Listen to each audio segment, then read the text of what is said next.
اللہم صلی علی محمد و علی آل محمد کما صلیت علی ابراہیم و علی آل ابراہیم انک حمید مجید۔ اللہم بارک علی محمد و علی آل محمد کما بارکت علی ابراہیم و علی آل ابراہیم انک حمید مجید۔ ربی شرح لی صدری ویسر لی امری واحلل عقدۃ من لسانی یفقہوا قولی۔ ربی زدنی علما۔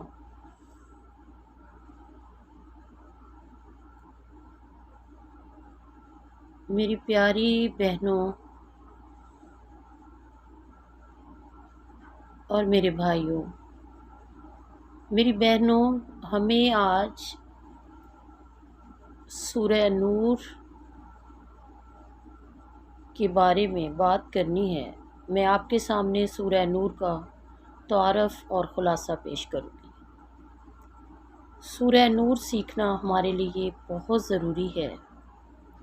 حضرت عمر رضی اللہ عنہ کی وصیہ میں سے ایک وصیت ہے کہ اپنی عورتوں کو سورہ نور کی تعلیم دو، یعنی ان کو سورہ نور کا علم سکھاؤ، کیونکہ سورہ نور کا علم سیکھنے کی وجہ سے ہم بہت سی معاشرتی برائیوں سے بچ سکتی ہیں، ہمیں اپنی حدود و قیود میں رہنے کی سمجھ آ سکتی ہے، ہم اپنی بیٹیوں کو سورہ نور کے ذریعے اچھی تربیت کر سکتی ہیں، ان کی اصلاح کر سکتی ہیں۔ تو ہمارے معاشرے میں اکثر یہ ہوتا ہے کہ ہم بنا سوچے سمجھے، بغیر کچھ جانے، ہم کسی پر بھی کہ اللہ کا کیا حکم ہے، کس بات کی کیا سزا ہے، کس بات کا کیا گناہ ہے، ہم فوری طور پر کوئی بھی گناہ کر بیٹھتے ہیں اور پھر ہم فوری طور پر کسی پر بھی بڑے بڑے بہتان لگا دیتے ہیں، یہ سمجھے بغیر کہ اللہ کا اس بارے میں کیا حکم ہے، اور اس طرح کسی پر بہتان لگانا ہمیں خود بہت بڑی سزا میں مبتلا کر سکتا ہے۔ تو اس کے لیے ضروری ہے کہ ہم سورہ نور کو سمجھیں کہ اس کا ہمارے لیے کیا حکم ہے۔ سورہ نور ایسی سورہ ہے جس کا آغاز ہی سورہ کے لفظ سے ہوتا ہے۔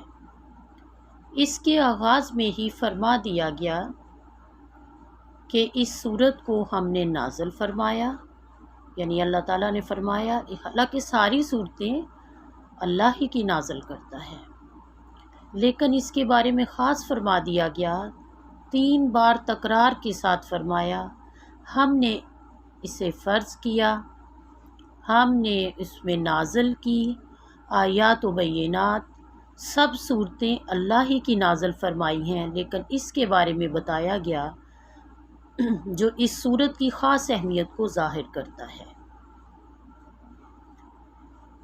کہ اس صورت میں مذکورہ احکامات کی فرضیت اور اہمیت کو اجاگر کرتا ہے۔ اس سورہ میں بیان کردہ حدود و قیود کوئی سفارشات نہیں ہے، بلکہ لوازمات ہے، لازم ہے، بلکہ فرض ہے، جیسے حد زنا، حد قذف وغیرہ۔ عام طور پر ان سزاؤں کو ظالمانہ، وحشیانہ، غیر منصفانہ کہا جاتا ہے، تو اللہ عز و جل نے آغاز کے ساتھ ہی فرمایا کہ یہ عین عدل اور فرض ہے۔ لوگوں کے بنائے ہوئے قوانین تو ظالم کو بھی نہیں روک سکتے، مظلوم کو بھی انصاف نہیں دلا سکتے، بلکہ مظلوم کی جب بات آئے تو انہیں رحم یاد آ جاتا ہے۔ اللہ کے قوانین میں مظلوم کو انصاف کی فراہمی اور ظالم کو ظلم سے روکنا اور توبہ کی صورت میں معافی بھی یقینی ہے، چونکہ یہ اللہ کے مقرر کردہ قوانین ہیں، اس لیے ان کا انکار رب کی نافرمانی اور بغاوت ہے۔ اس کا نتیجہ الٹیمیٹلی تباہی و بربادی ہے، زوال ہے۔ سورہ کا نام اس کی آیت نمبر 35 اللہ نور السماوات والارض سے ماخوذ ہے۔ اس کے نام میں بھی پیغامات ہیں کہ اگر انسان اسلام کے قوانین کو اصول و ضوابط مان لے، ذاتی معاشرتی تمام معاملات میں اللہ کے نازل کردہ فرامین قوانین پر عمل پیرا ہو جائے تو وہ ہر قسم کی تاریکی اور جہالت سے نکل کر روشنی کی دوڑ میں شامل ہو جائے۔ خاص طور پر خواتین جنہیں ان کے حقوق کے نام پر یا حقوق کو کھا کر انہیں اندھیرے میں رکھا جاتا ہے، ظلم و بربریت کی چکی میں پیسا جاتا ہے۔ حقوق کے نام پر یا تو ہم خواتین کو سڑکوں پر خوار کیا جاتا ہے یا پھر گھروں میں ہی گھٹ گھٹ کر مرنے پر مجبور کیا جاتا ہے۔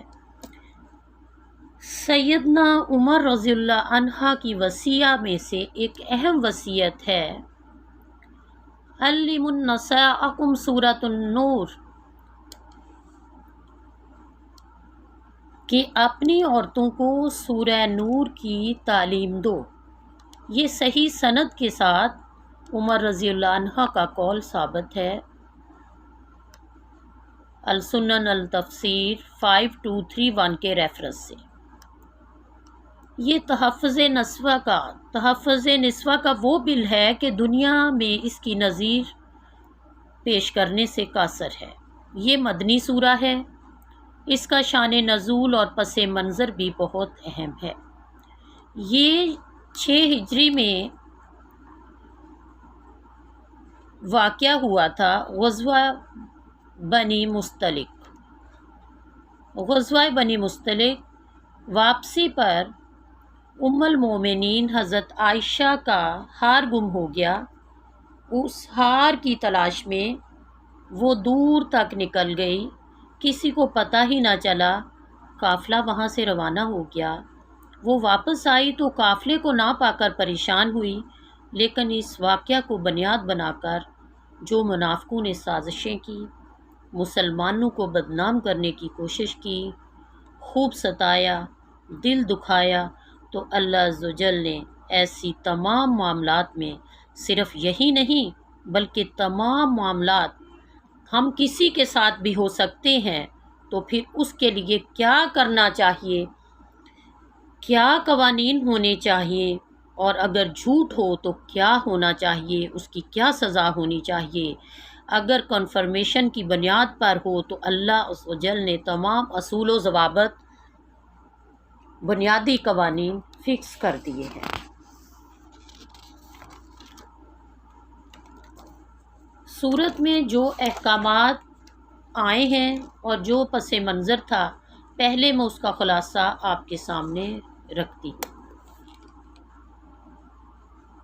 سب سے پہلے تو یہ ہوتا ہے ہمارے معاشرے میں کہ جب کسی کو کسی سے ذاتی بغض ہوتا ہے تو وہ یہ نہیں دیکھتا کہ دلیل کی دنیا میں ٹھیک کیا ہے اور غلط کیا ہے، اس کو اپنا ذاتی بغض نکالنا ہے۔ جب امی عائشہ رضی اللہ عنہ سفر میں اکیلی رہ گئی، ان کا ہار گم ہو گیا تھا، تو صحابی رسول صفوان رضی اللہ عنہ کے ساتھ وہ مدینہ پہنچی۔ یہ واقعہ عفق کے نام سے مشہور ہے۔ جب صحابی رسول ان کو مدینہ لے کر آئے تو عبداللہ بن ابی منافق نے پروپیگنڈا کیا کہ دیکھو کسی غیر مرد کے ساتھ اکیلی آ رہی ہے، حالانکہ وہ اپنا ہار ڈھونڈتے ڈھونڈتے سو گئی تھی۔ اپنا وزن یعنی امی عائشہ جو ہیں، حضرت عائشہ رضی اللہ عنہ کا وزن کم تھا۔ جب ان کی ڈولی کو اٹھا کر خودج اونٹ پر رکھا تو کسی کو احساس ہی نہ ہوا اور قافلہ وہاں سے چل پڑا۔ وہ جب اس جگہ پر پہنچی تو وہاں کوئی بھی نہیں تھا۔ وہ وہیں بیٹھ گئی کہ قافلے والے مجھے نہ پائیں گے تو اس جگہ ڈھونڈنے کے لیے ضرور آئیں گے۔ اتنے میں صحابی رسول جو قافلے سے بہت پیچھے تھے، انہوں نے آپ کو دیکھا کہ پردے کی حرمت نازل ہونے سے پہلے انہوں نے آپ کو دیکھا ہوا تھا، ام المومنین حضرت عائشہ کو۔ تو ان کی نظر جب آپ پر پڑی تو ایک دم آپ پہچان گئے اور آپ نے انا للہ و انا الیہ راجعون پڑھا اور اونٹ کو نیچے بٹھا دیا کہ آپ رضی اللہ عنہ سوار ہو جائیں۔ آپ جب سوار ہو گئی تو وہ نکیل پکڑ کر چل پڑے۔ اب جو شخص موجود ہوگا وہی ان کو لے کر جائے گا، کمیونیکیشن کا انتظام تھوڑی تھا جو وہ کال کرتی کہ مجھے لے کر جائیں، لیکن بدگمانی پھیلانے والے پھر بھی بدگمانی پھیلاتے ہیں۔ حضرت عائشہ رضی اللہ عنہ تعریف کرتی ہیں کہ انہوں نے پورے راستے نظر اٹھا کر بھی نہ دیکھا، لیکن کیسا پروپیگنڈا کیا عبداللہ بن ابی نے۔ کیا وجہ تھی؟ جب کہ اسے اسلام سے ذاتی دشمنی تھی۔ اس واقعہ پر قرآن نے آیتیں نازل کی، حضرت عائشہ کی طہارت اور پاک دامنی کو بیان کیا، اور عبداللہ بن ابی منافق کو 80 کوڑے لگے جھوٹی خبریں پھیلانے پر اور تہمت لگانے پر۔ جب کسی کو کسی سے دشمنی ہوتی ہے تو جھوٹی خبریں پھیلا کر دوسروں کو بدنام کیا جاتا ہے، اور یہی ہمارے معاشرے کا طریق پہلو ہے۔ اور اسی چیز نے مجھے مجبور کیا کہ مجھے اس پر تحقیق کرنی چاہیے، مجھے مختلف تفاسیر سے اس کے واقعات کو سمجھنا چاہیے کہ اللہ کا کیا حکم ہے اس بارے میں۔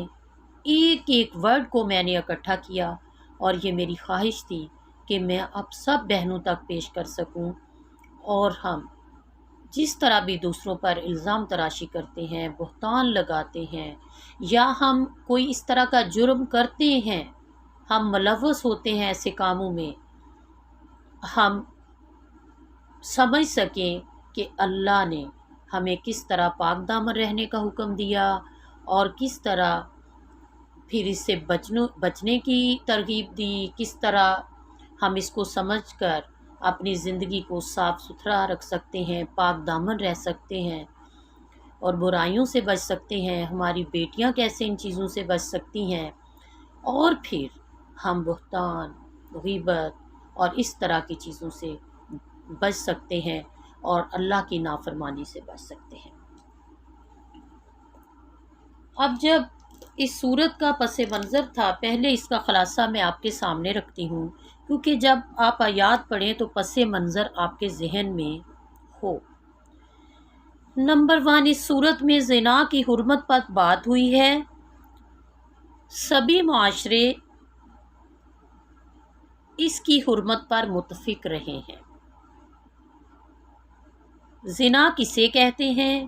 ہر شخص اس سے واقف ہے کہ ایک مرد اور ایک عورت بغیر اس کے کہ ان کے درمیان ایک جائز رشتہ ہو، وہ مباشرت کر لیں، یعنی انٹرکورس، تو اس فعل کا اخلاقاً برا اثر ہونا مذہباً بھی گناہ ہوتا ہے، اور معاشرے پر بھی اس کے برے اثرات پڑتے ہیں، اور معاشرتی اعتبار سے بھی اس کو معیوب سمجھا جاتا ہے اور قابل اعتراض ہونا۔ زمانہ قدیم سے لے کر آج تک اس تمام معاشرے اس پر متفق ہیں، سوائے ان چند لوگوں کے جنہوں نے اپنی عقل کو، اپنی نفس پرستی کو خدا بنا لیا، اور وہ اپنی شہوت کے ہاتھوں خود غلام بن کر رہ گئے۔ مسلمانوں کو تو یہ بات اچھی طرح معلوم ہے کہ اللہ عز و جل نے نہ صرف زنا بلکہ اس کے قریب جانے سے بھی منع فرمایا ہے، اور اس کے قریب جانے والے اعمال، حرکات سے بھی منع فرمایا، اور اس کے لیے جرم کا لفظ آیا ہے۔ اب اس کے بعد تو کوئی گنجائش ہی نہیں، نہ ہی کوئی لچک ہونی چاہیے کہ کوئی رعایت ہو۔ اس کے باوجود سڑکوں پر باقاعدہ تیار شدہ نہ صرف ٹرانسجینڈر بلکہ فیمیل بھی اور بچیاں اور گاؤن پہن کر بھیک کی آڑ میں یا غربت اور مسکینی کی آڑ میں دھندا کرتی نظر آتی ہیں۔ شہروں کی سڑکوں پر، چوک چوراہوں پر اب ایسی خواتین نظر آئیں گی جو جتنے میں چاہیں اپنے ساتھ گاڑی میں بٹھا کر لے جائیں۔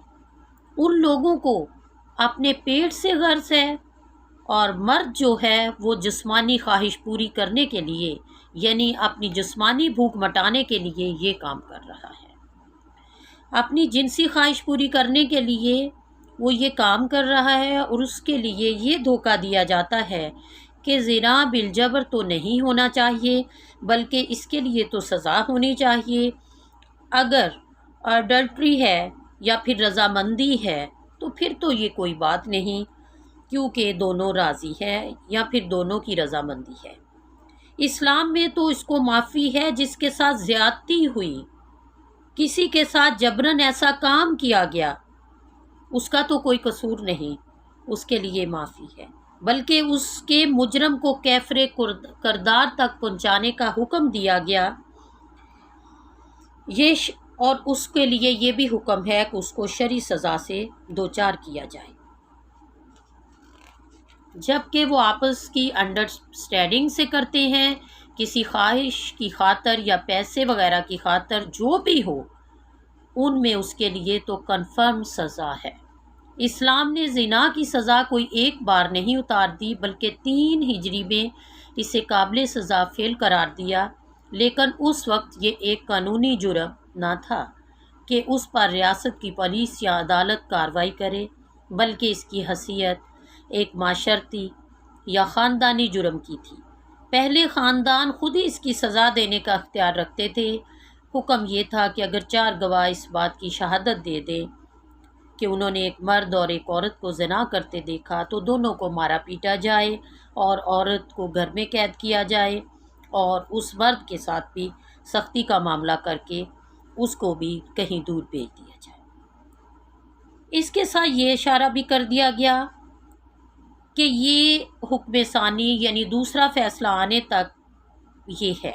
اس کا مطلب تھا کہ کوئی اور حکم آنے والا ہے، یعنی قرآن کی کوئی اور صورت میں اس کا حکم ابھی باقی ہے، آنے والا ہے۔